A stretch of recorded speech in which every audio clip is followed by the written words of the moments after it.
Hari ini kita akan belajar sesuatu yang membuat daging kita itu dimatikan di hadapan Tuhan. Karena Tuhan tuh mau yang menjadi satu-satunya yang berkuasa menguasai hati kita itu adalah Roh-Nya sendiri. Paulus ngomong, aku menjadi tawanan roh. Kalau menjadi tawanannya Roh Kudus berarti kehendak dagingnya yang mati, keinginannya mati, kerinduannya mati, tapi kerinduan Tuhan, keinginan Tuhan, rencana Tuhan yang diizinkan, yang ngontrol hidupnya Rasul Paulus. Makanya tidak heran Rasul Paulus ini dipercayakan perkara-perkara besar di hadapan Tuhan. Dia mati buat dirinya sendiri. Makanya apa yang dibanggakan di masa lalu, Paulus katakan semuanya ku anggap sampah karena pengenalan ku akan Kristus. Nah, pengenalan kita akan Kristus itu bukannya sekedar kita kenal Tuhan sebatas knowledge dan pengetahuan. Kita memang sekolah, beberapa orang sekolah Alkitab memiliki gelar, tapi mengenal Tuhan bukannya sekedar mengenal teori saja. Mengenal Tuhan bukannya sekedar mengerti secara teologi, secara doktrin, secara yang tertulis. Mengenal Tuhan yang mengubahkan adalah ketika seseorang itu mengalami Kristus secara pribadi.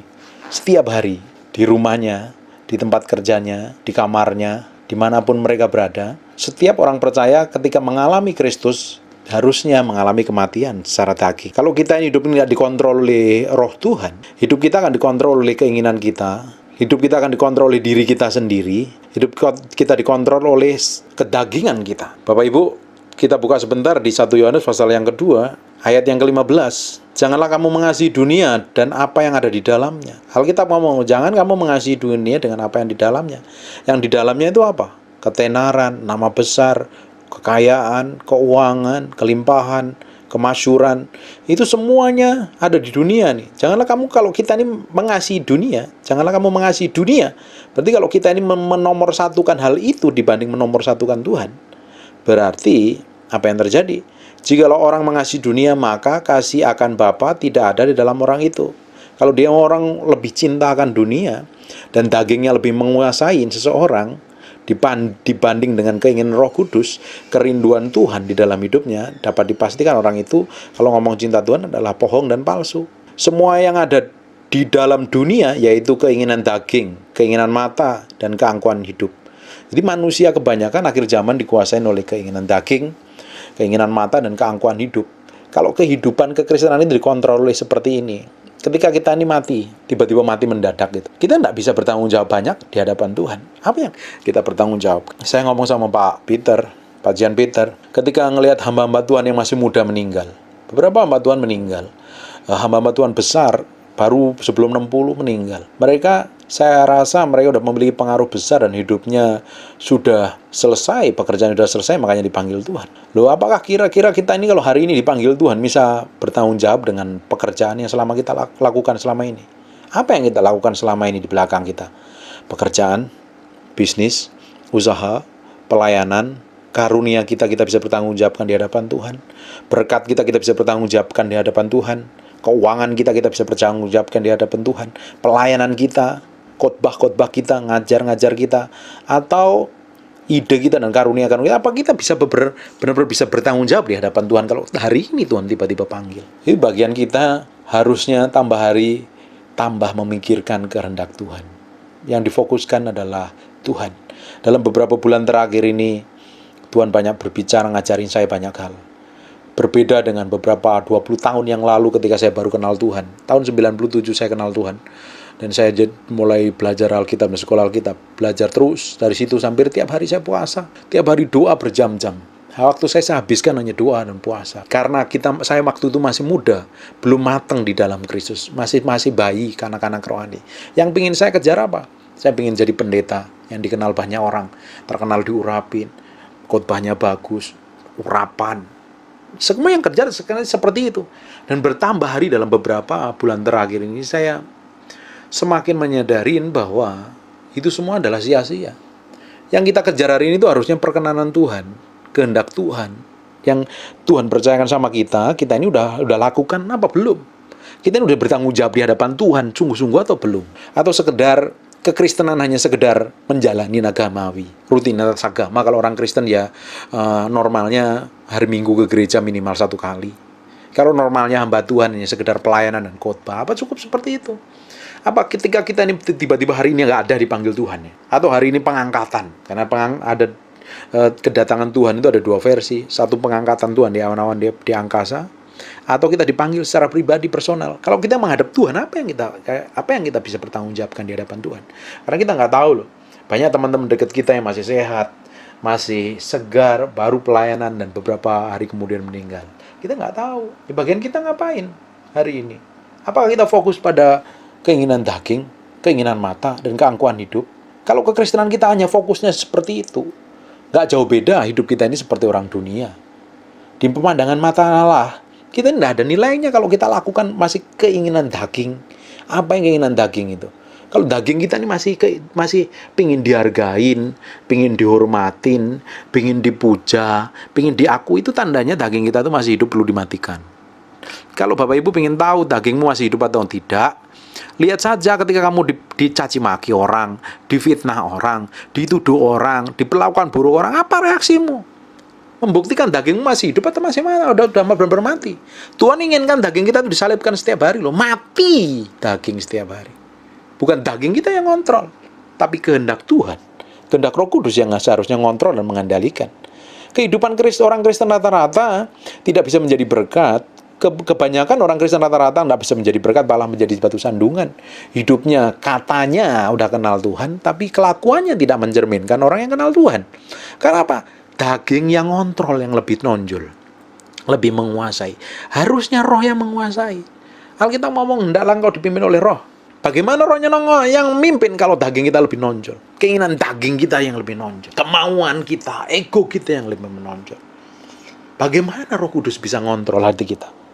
Nah, daging ini tidak bisa ditengking. Keinginan daging, keinginan mata ini tidak bisa ditengking. Dalam nama Yesus, pergi kau. Nggak bisa. Ini perlu disalibkan setiap hari, daging kita. Daging kita ini perlu disalibkan setiap hari. Biasanya Tuhan salibkan melalui masalah, persoalan, dan tekanan yang ada. Diizinkan hal itu terjadi supaya kita ini belajar mengerti kehendak Tuhan yang sempurna. Kalau tidak, kita akan menjadi sama dengan orang dunia. Kalau apa yang hari ini kita lakukan, segala sesuatu yang hari ini kita lakukan, kita bekerja seperti cara orang dunia. Kita berkata-kata seperti cara orang dunia. Kita berkelakuan atau mau ngapakan motivasi hati kita seperti orang dunia, ya apa bedanya dengan orang dunia? Dan Tuhan mau dapatin hati kita ini berbeda di hadapan Tuhan tentunya. Tuhan tuh mau dapatin kita ini menjadi anak-anak yang berkenan, anak-anak yang benar-benar didapatin menjadi orang kesayangan Tuhan. Orang yang menjadi kesayangan Tuhan adalah yang dipikirkan adalah kehendak Tuhan. Apa yang kulakukan hari ini berkenan di hadapan Tuhan apa tidak sih? Apa yang kukerjakan ini berkenan di hadapan Tuhan apa enggak? Keinginan saya untuk jadi terkenal, keinginan saya untuk pingin kaya itu tiba-tiba udah hilang, mati. Bukan berarti saya ini malas kerja loh. Hari ini saya baru mau bikin usaha baru, mau bikin bisnis baru. Bukan berarti kalau keinginan nggak ada, saya nggak ngelakuin apa. Saya tetap bekerja, tanggung jawab dengan apa yang Tuhan percayakan dengan saya. Tuhan percayakan ngajar, saya setia ngajar sebaik mungkin. Percayakan khotbah, saya persiapkan dengan baik. Saya doa dan puasa. Tanya Tuhan, saya mesti sampaikan apa. Ketika saya menjadi suami, saya belajar menjadi suami yang tanggung jawab dengan istri saya dan keluarga saya. Ketika saya jadi hamba Tuhan, saya bertanggung jawab dengan apa yang Tuhan percayakan dengan saya. Ketika Bapak Ibu jadi karyawan, jadi suami, jadi pekerja atau jadi bisnismen, harus bertanggung jawab dengan apa yang Tuhan percayakan. Kalau kita ini tidak bertanggung jawab dengan apa yang Tuhan percayakan, jangan-jangan kita ini orang yang tidak bisa dipercaya. Kita harus benar-benar percaya, harus jadi orang yang bisa dipercaya Tuhan. Kalau kita ini didapati menjadi orang yang bisa dipercaya Tuhan, tentunya Tuhan akan percayakan perkara-perkara besar. Salah satunya apa? Kita itu harus menaruh semua keinginan kita itu di hadapan Tuhan. Hari ini, puji Tuhan. Tuhan semakin hari saya minta Tuhan matikan semua keinginan daging saya. Kerinduan tentang hal duniawi. Saya ingin semakin hari semakin mengerti kehendak Tuhan. Saya ngomong sama istri saya, mungkin umur kita waktu di jalan, umur kita nggak sampai 65 tahun atau 60 tahun. Mungkin bisa dipanggil kapan saja. Jadi saya bilang, makanya kamu jaga kesehatan, kamu kurangi minum gula, segala macam, olahraga. Ini bukan, saya ngomong sama istri saya, ini bukan masalah olahraga. Banyak orang olahraga malah meninggal. Orang yang jaga kesehatan malah meninggal, dan lain sebagainya. Ini bukan masalah tentang olahraga atau tidak, ngurangi gula atau tidak. Ini masalah tentang apa yang saya kerjakan ini udah berkenan di hadapan Tuhan atau belum. Apa yang saya lakukan hari ini, sampai hari ini, menit ini sama hari-hari sebelumnya atau beberapa tahun ke belakang ini, atau masa lalu yang lalu itu udah berkenan di hadapan Tuhan atau tidak, benar-benar menyenangkan hati Tuhan atau tidak. Saya merindukan ketika Tuhan panggil saya didapati menjadi hamba yang berkenan, hamba yang benar-benar sudah dibentuk, dilembutkan, diremukkan, didapati menjadi hamba yang setia melakukan apa yang Tuhan percayakan. Saya merindukan seperti itu. Dan untuk sampai ke sana, itu kan perlu proses. Proses saya dengan proses Bapak Ibu itu berbeda-beda. Setiap orang mengalami proses bersama Tuhan itu berbeda-beda tentunya. Setiap orang berbeda-beda. Tidak bisa disamakan. Mungkin bagi beberapa orang apa yang saya sampaikan ini terlalu dalam, terlalu berat, terlalu susah dimengerti. Tapi suatu hari Bapak Ibu akan mengerti apa yang saya sampaikan. Bagaimana kita ini bisa fokus dengan kehendak Tuhan sekalipun kita tinggal di dunia. Makanya ada Yesus sendiri ngomong, cari dahulu kerajaan Allah dan kebenarannya, maka semuanya akan ditambahkan kepadamu. Cari dahulu kerajaan Allah dan kebenarannya. Nyari dulu kebenaran kerajaan apa? Kehendaknya Tuhan, pribadinya Tuhan dulu. Yang dicari adalah kebenaran pribadi Tuhan itu sendiri. Bukan tangannya Tuhan, bukan mujizatnya Tuhan. Bukan berarti kita ini malas-malasan loh. Kita tetap bekerja, kita tetap bertanggung jawab, kita tetap melakukan segala sesuatu yang Tuhan percayakan dalam hidup kita. Kita kerjakan dengan baik. Baru semuanya ditambahkan kepadamu. Bapak Ibu, kita semua pernah menjadi anak. Kita pernah semua dibesarkan oleh orang tua kita. Ketika kita ini didapati menjadi anak yang nurut, yang hormat, yang baik di pemandangan orang tua kita. Ketika kita butuh sepatu, kita nggak perlu minta. Ketika didapati sepatu kita ini bolong waktu sekolah, orang tua kita ngelihat, kita nggak minta pun dia akan diberikan. Itu Bapak yang di dunia. Bukan kan ada ayat ngomong begini, ketika kamu lapar, ketika kamu minta roti, Tuhan nggak bisa kasih batu. Bapakmu juga nggak akan kasih batu, dia akan kasih roti. Ketika kamu minta ikan, kamu nggak dikasih ular atau kalajengking, kamu dikasih ikan. Benar-benar real. Itu Bapak di dunia aja melakukan seperti itu, apalagi Bapak kita di surga. Jadi sebenarnya orang percaya itu nggak perlu pusing dengan penghidupannya. Ketika difokus sama Tuhan, Tuhan akan pelihara kok. Makanya Pak, saya sering ngomong berkali-kali ini. Dahulu aku muda, sekarang aku tua. Tidak pernah kulihat anak cucunya orang benar itu kelaparan, ngemis-ngemis minta makan. Tuhan pasti pelihara kok. Saya sendiri buktikan ketika bisnis saya hancur, semuanya hancur, kita memiliki hutang yang besar sekali. Itu sangat benar-benar meremukkan hati kami. Dan kita nggak tahu, saya sama istri nggak tahu mesti melakukan apa. Tapi kita percaya, kami berdua percaya bahwa kami memiliki Tuhan yang kita layani bertahun-tahun. Dan Dia tidak pernah meninggalkan kami. Dan nyatanya sampai hari ini kita dipelihara, dicukupin, bahkan dikoneksi dengan berkat-berkat baru. Yang perlu kita kejar adalah kerajaan Allah dan kebenarannya, pribadi Tuhan itu sendiri, kehendaknya. Nah, untuk sampai kita ngerti ke sana, kita harus belajar mematikan keinginan daging kita. Bapak Ibu, sekarang buka di Alkitab bersama saya, di Roma pasal yang ke-8, ayat yang ke-6. Karena keinginan daging adalah maut. Alkitab sendiri ngomong, keinginan daging kita ini keinginan daging kita adalah maut. Semua daging ini nggak suka kebenaran tentang Tuhan, nggak suka firman Tuhan, nggak suka hal-hal yang kudus, suci, mulia. Ini semuanya pingin melakukan hal yang bertentangan dengan firman. Dan kalau kita ikutin, ini akan menyeret kita kepada maut. Tetapi keinginan roh adalah hidup dan damai sejahtera. Tapi keinginan Roh Kudus yang tinggal di dalam diri kita yang sudah mengalami lahir baru, semua orang mengalami Kristus dan Roh Kudus ada di dalamnya, harusnya Roh Kudus itu yang mimpin, bukan keinginan daging lagi. Ayat yang ke-7, sebab keinginan daging adalah perseteruan terhadap Allah. Jadi keinginan daging ini selalu berseteru dan bertentangan kepada Allah. Apa? Bapak Ibu punya manusia ada 3 bagian, roh, jiwa, dan tubuh. Roh adalah tempat tinggal Tuhan yang tinggal dalam diri kita, roh manusia kita. Jiwa adalah apa yang kita pikir, apa yang kita rasa, apa yang kita mau, itu semuanya bertentangan dengan Allah. Kita suruh baca Alkitab ngantuk, kita suruh puasa lapar, kita suruh ngampuni berat sekali. Selalu berseteru dengan kehendak Allah. Apa yang kita pikir, apa yang kita rasa, ini semuanya tidak suka Tuhan. Dan ini harus ditaklukkan. Siapa yang menaklukkan adalah roh kita, yang menguasai, yang lebih mengontrol, yang lebih dominan, bukan keinginan daging kita. Karena ia tidak takluk pada hukum Allah. Daging ini tidak takluk kepada hukum Allah.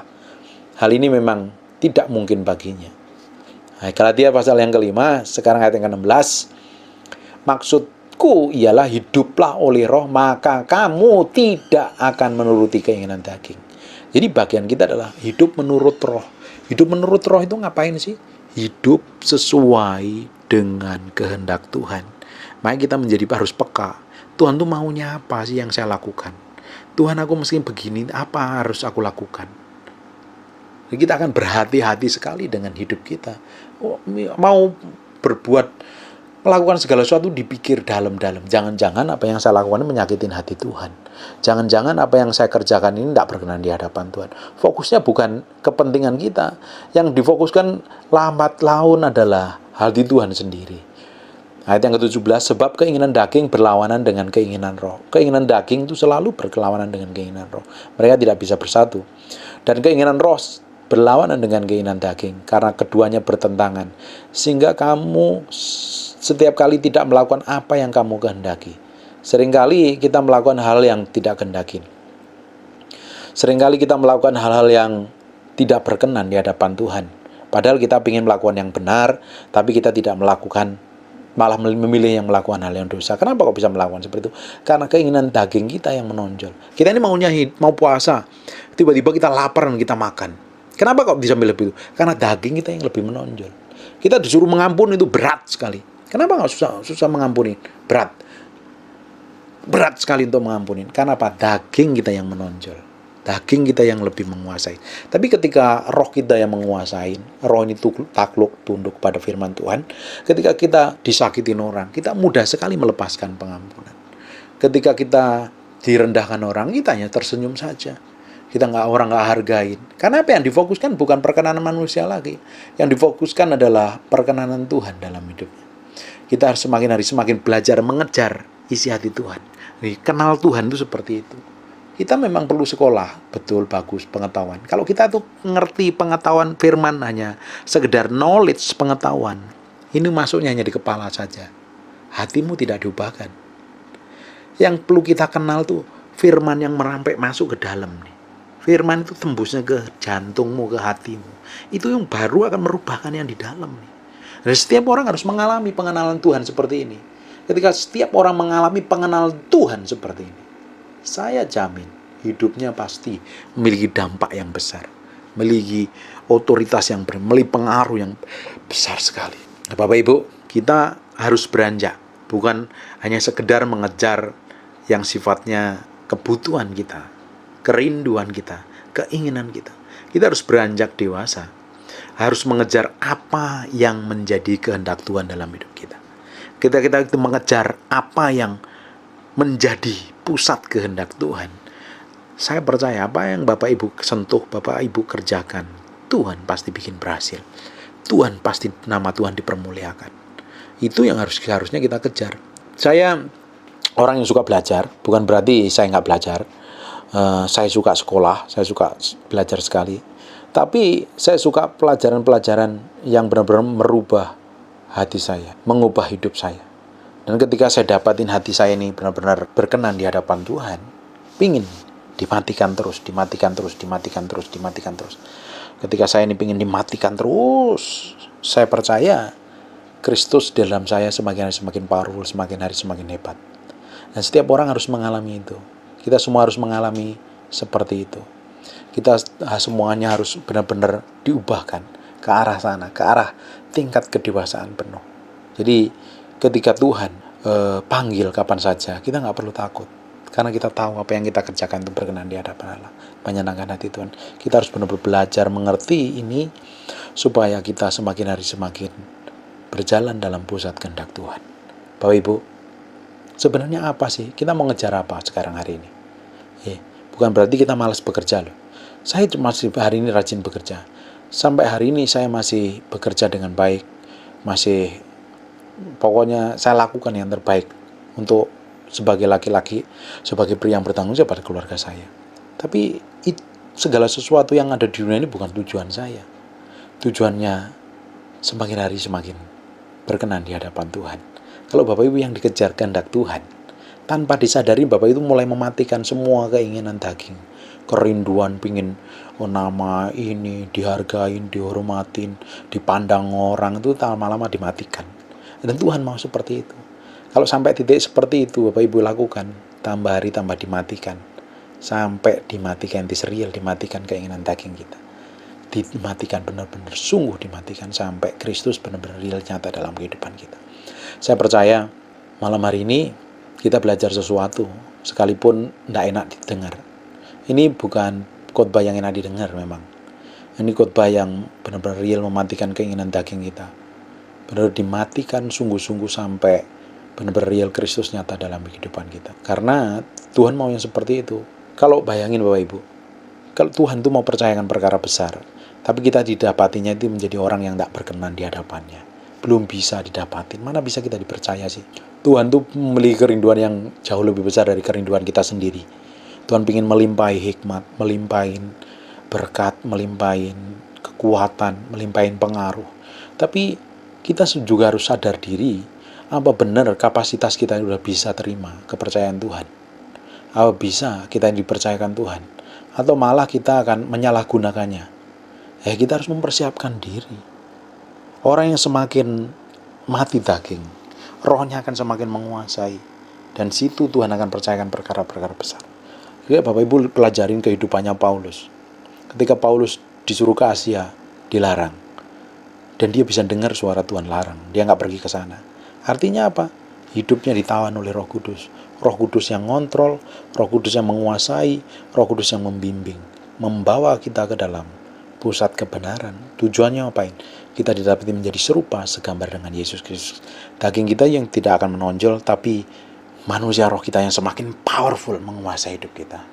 Manusia Kristus, this real, orang bisa nikmatin, orang bisa rasakan, orang bisa sungguh-sungguh menikmatin Tuhan melalui hidup kita. Harusnya seperti itu. Orang dunia itu harusnya bisa menikmatin Tuhan melalui hidup kita. Kalau hidup kita ini semakin mencintai Tuhan dan mengasihi Tuhan, benar-benar beribadah kepada Tuhan ya. Orang yang paling bisa menikmatin adalah pasangan hidupmu. Di sampingmu, orang-orang di sampingmu, anak-anakmu akan menikmatin. Kok bisa berubah ya? Papi kok bisa berubah? Suamiku bisa berubah, istriku bisa berubah. Benar-benar, kenapa? Kalau kita dekat Tuhan, karakter Tuhan harusnya nempel. Kalau kita dekat dunia ya, karakter dunia yang nempel dalam hidup kita. Harusnya kekristenan yang sehat adalah karakter Kristus semakin hari semakin muncul dalam kehidupan kita. Amin. God bless you.